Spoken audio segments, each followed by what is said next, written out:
c'est Alexandre et bienvenue dans mon émission Sous la Varangue. Sous la Varangue, c'est une émission qui parle de culture, d'histoire et d'événementiel. Aujourd'hui, nous allons au Salon du Livre dans l'espace culturel Leclerc au portail à Saint-Leu pour découvrir les nouveaux écrivains, les nouveaux éditeurs et suivez-moi dans Sous la Varangue pour 3 épisodes. A tout de suite.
Alors aujourd'hui c'est la 4e édition du Salon du Livre et nous sommes à l'espace culturel Leclerc et nous sommes avec Guylaine.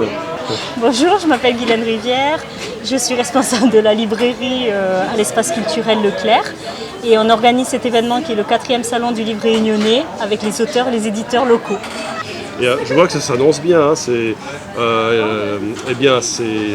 Il y a beaucoup de livres, il y a beaucoup d'éditeurs, c'est très vivant et les gens commencent à venir, c'est ça que ça commence à l'espace commence à se remplir. Je trouve que plus c'est très ensoleillé, il y a une très bonne ambiance et je trouve que c'est une réussite. Merci, c'est gentil. C'est vrai que le cadre est très agréable avec la vue sur la mer, le petit vent frais. Oui. Ouais, on accueille. On a une vue imprenable d'ailleurs.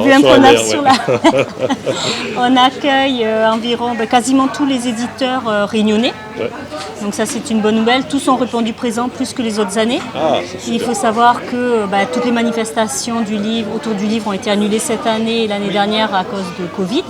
Du coup là les éditeurs, les auteurs étaient vraiment impatients de rencontrer leur public, que ça fait longtemps qu'ils n'ont pas vu. Ouais. Et on a à peu près entre 50 et 70 auteurs. Il y en a qui se rajoutent au fur et à mesure, qui viennent, qui n'étaient pas prévus. Et un bel engouement, le public va répondre présent, on a eu quand même un petit peu de presse, de la communication autour et c'est sympa. Ouais. J'ai remarqué que Leclerc est très dynamique dans tous les domaines, que ce soit dans l'édition, dans le culturel et Leclerc ne cesse d'attirer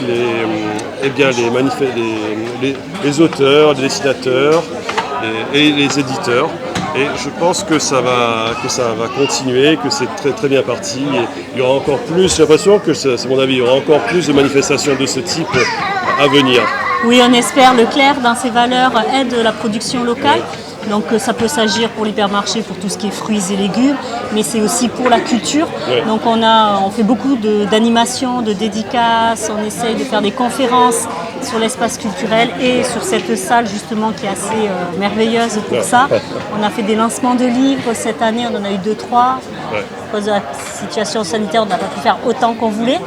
Mais c'est vrai que oui, on est engagé aux côtés des Réunionnais, des auteurs et des illustrateurs, des éditeurs, tout à fait. Ça nous tient à cœur vraiment. Nous sommes avec Élodie Laurette. Bonjour, je m'appelle Élodie Laurette, je suis une autrice réunionnaise auto-éditée et aujourd'hui je vous présente mon livre Le Chronophage. Chronophage, j'imagine que c'est une question de temps ou peut-être de paradoxe temporel. Oui, c'est vrai, en fait ça se passe en Angleterre et il y a beaucoup de rapports avec le temps, notamment des réveils qui retardent, donc des mystères autour du temps. D'accord. Et c'est quelque chose de fantastique, j'imagine. Oui, c'est un roman jeunesse fantastique pour les ados et pour les grands ados aussi, donc c'est pas interdit aux adultes, on va dire. Est-ce que tu pourrais nous révéler, on va dire, le synopsis ? Oui, bien sûr. En fait, c'est l'histoire de Cornelia, donc, qui est une jeune adolescente de 16 ans qui habite en Angleterre et à l'âge de 6 ans, son père a disparu en lui léguant une montre à gousset. Et depuis, tous les réveils retardent sur son passage. Donc elle et son meilleur ami vont essayer d'enquêter pour savoir ce qui est arrivé à son père et vont découvrir plein de mystères en même temps autour du temps. Ok, super. Alors moi j'aime beaucoup toutes les histoires autour du temps, je suis une grande fan de Doctor Who, pour ceux qui connaissent un peu la série anglaise un peu emblématique. Et après il y a en français La mécanique du cœur de Mathias Malzieu qui est un livre que j'aime énormément aussi, donc voilà, des inspirations diverses. Oui, Doctor Who, c'est un genre d'extraterrestre qui vit dans une espèce de cabine téléphonique, ouais, qui se téléporte à chaque fois dans, C'est ça. dans une temporalité différente. Voilà. Donc, c'est sur les paradoxes temporels, sur la chronologie, aussi sur la notion du temps qui nous manque à chaque fois. Voilà, le temps qui nous mange dans notre existence. Voilà, c'est l'horloge qui tourne. Exactement. Du coup, un rapport aussi au temps, à la mortalité, à notre existence, quoi. Donc, Ouais. voilà. Alors, là, nous sommes avec monsieur Teddy Yafar Gangama. Bonjour, je m'appelle Teddy Yafar Gangama. Moi, je suis Fontkaiser, auteur, poète, raconteur. J'écris histoires pour Marmaille, j'écris pièces théâtre, j'écris bonnes nouvelles pour bonnes adolescents. Et j'adore mon travail, j'adore mon passion pour l'écriture, pour la langue, l'identité et toutes ces clés en rapport avec le patrimoine réunionnais. Alors, où la sorte un nouvel ouvrage qui s'appelle Le Ballon Vol. Oui. Mais alors, on imagine que c'est une affaire sur l'enfance, sur peut-être l'enfance, ou je sais pas, ou peut-être sur l'imagination, sur l'innocence. Alors, en fait, on a un peu tout ça là-dedans, mais c'est surtout une histoire de rencontre entre trois personnages. Et le livre, comme on l'a fait lire, en fait, c'est une histoire sans parole. Donc, d'un point de texte, c'est bonnes images. Toutes les bonnes images, j'ai travaillé comme ça, il n'y a point de texte du tout. Donc, chacun y raconte en gros son histoire un petit peu comme il veut. Ouais. Mais en dedans là, on a une histoire de rencontre et d'amitié. D'accord. Okay. D'accord. C'est intéressant.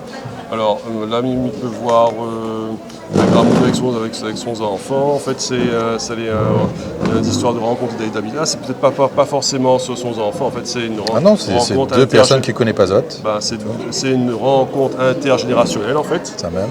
Voilà. Et en fait, c'est le sujet, c'est la rencontre de l'amitié, le respect, l'amitié, le respect entre deux personnes différentes, c'est ça. Trois personnes. Trois personnes, voilà, différentes par l'âge, par le vécu, voilà. Et oui, en fait, c'est une façon de découvrir l'autre quelque part. C'est comment. C'est ça. C'est comment.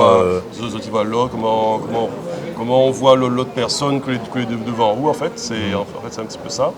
Et c'est sûr, voilà.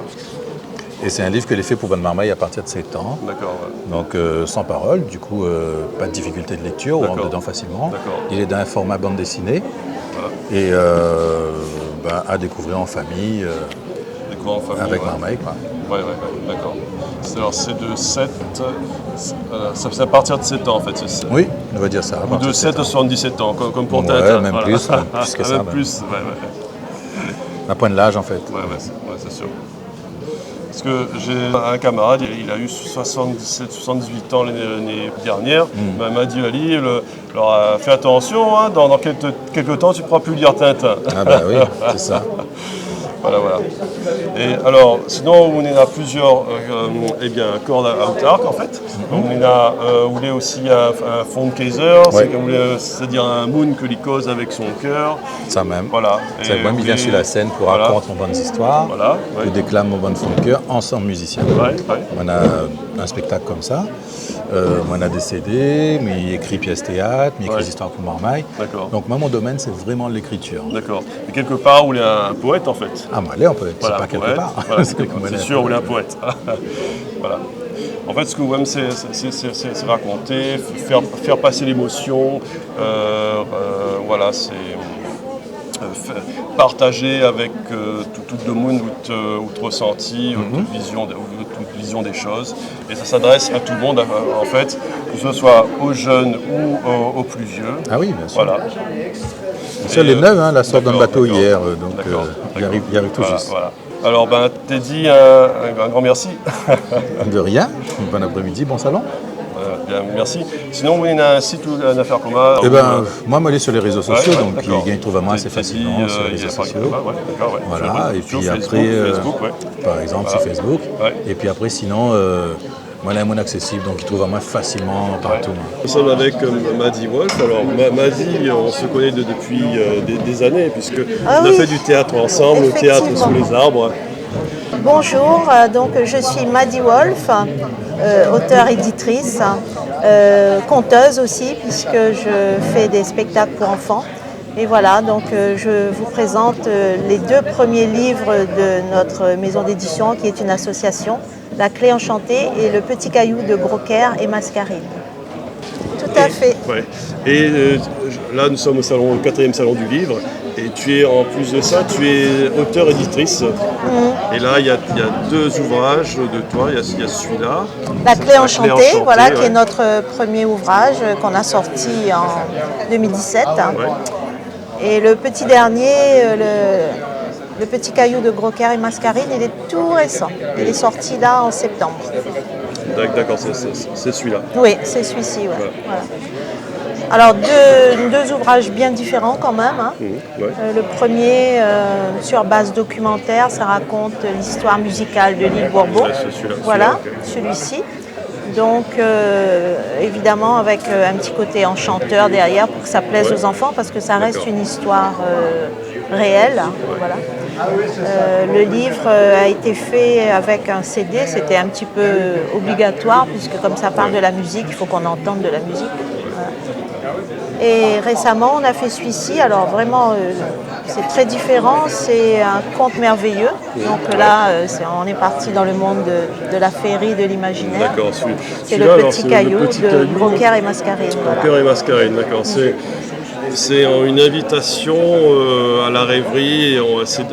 J'imagine que le héros eh bien, entre dans un monde parallèle où il y a des fées et des elfes. C'est de l'heroic fantasy parce que l'heroic fantasy... C'est du pur conte merveilleux, Ouais. voilà, avec des de personnages fées, ouais. imaginaires, une histoire imaginaire où il se passe des choses invraisemblables. Voilà, avec un fond de... Comment dire, les héros ont une mission à accomplir, Ouais. un petit peu comme dans tous les contes merveilleux. Et bon, évidemment, il se passe des choses un peu rocambolesques, la mission est mise en péril à cause d'un personnage du livre qui a fait capoter l'engrenage. Mais tout est bien qui finit bien, donc ça va. Ouais, d'accord, c'est Ça super. va, ouais. Et la clé enchantée, c'est sur la musique à La Réunion. Ah oui, donc, la clé enchantée, elle sur explique aux enfants, si tu veux, l'origine du Sega. l'origine du Sega. Donc on va remonter au cours des siècles et on va leur montrer tout ce qu'il y a eu avant le Sega, D'accord. et notamment évidemment les musiques européennes. Quoi. Ouais. C'est-à-dire la polka, la mazurka. Voilà, le quadrille, la Voilà, scottiche, voilà. et bien avant, la ronde, la gigue, le Ouais, menuet, voilà. Et puis Ouais. bien avant encore, le répertoire chanté qui ouais. a été amené sur l'île à l'époque. Ouais. Oui, c'était les musiques qu'on retrouvait dans les bals La Poussière. Et moi j'ai une grand-mère qui est décédée presque à l'âge de 100 ans. Et elle jouait des vieux Sega créoles de l'époque. Et c'était amusant. Quoi. J'adore. Et oui, c'est super. quelque chose qui se perd un petit peu avec la modernité. Et là, c'est qu'on a modernisé la musique créole. Et maintenant, ce serait intéressant de retrouver ses racines, en fait. Oui, bien sûr. Bah, il faut, le monde change. Ouais, Qu'est-ce le que monde tu veux? change, ouais. Voilà, c'est l'ordre naturel des choses. Après, c'est vrai que c'est bien de revenir un petit peu en arrière pour savoir qu'est-ce qui a existé et de ne pas l'oublier. Voilà. Ouais. C'est super. Ben, Maddy, je te remercie. Merci à toi. Madame est la co-autrice. Non, pas du tout. Non. On n'est pas une amie, c'est toi. Une amie qui Non, non, qui n'a rien à voir avec. Voilà. Un petit peu à voir, Ouais. mais voilà. C'est Madame Élodie Legros, voilà. Ouais, c'est en fait c'est la maman de Madame Élodie Legros. Voilà, c'est ça. Aujourd'hui, j'ai acheté plusieurs livres dans cet espace qui nous permettent de mieux connaître La Réunion. et je vous invite à un prochain numéro. Il y aura 2 autres épisodes sur le Salon des livres. À un prochain numéro de Sous la Varangue. À très bientôt.